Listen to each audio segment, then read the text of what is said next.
જિલ્લા કલેક્ટરની મુલાકાત દરમિયાન પ્રાથમિક શાળાના ઇન્ચાર્જ આચાર્ય નશાની હાલતમાં ઝડપાયા.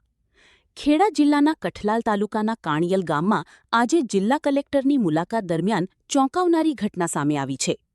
જિલ્લા કલેક્ટરની મુલાકાત દરમિયાન પ્રાથમિક શાળાના ઇન્ચાર્જ આચાર્ય ભગવતસિંહ ઝાલા કથિત રીતે નશાની હાલતમાં હોવાનું સામે આવતા તેમને તાત્કાલિક કઠલાલ પોલીસને સોંપવામાં આવ્યા હોવાનું જાણવા મળ્યું છે. ભગવતસિંહ ઝાલા હાલમાં ગંગાદાસના મુવાડા પ્રાથમિક શાળામાં ફરજ બજાવે છે. અગાઉ તેઓ મહેમદાવાદ તાલુકાની રુદન પ્રાથમિક શાળામાં ફરજ બજાવતા હતા, જ્યાં પણ તેઓ વિવાદમાં આવ્યા હોવાનું સ્થાનિક સૂત્રો જણાવી રહ્યા છે. અલ્તાફ શેખ, કપડવંજ. આજરોજ કાણિયાલ ગામે માન્ય કલેક્ટર સાહેબ તથા જિલ્લા વિકાસ અધિકારી સાહેબ ગામની મુલાકાતે હતા. ત્યારે જુદી જુદી શાળા અને આંગણવાડીનો એનો રિવ્યૂ કરી રહ્યા હતા. ત્યારે કાણિયાલ ગામના જે મુખ્ય શિક્ષક હતા એમને સાહેબે થોડા પ્રશ્નોત્તરી કરતા એમના પ્રત્યુત્તર પરથી થોડી શંકા જતા એમના વિરુદ્ધ કાર્યવાહી કરવા માટે માન્ય કલેક્ટર સાહેબ ત્યાં જે પીએસઆઈ હાજર હતા એમને સૂચના આપેલી હતી.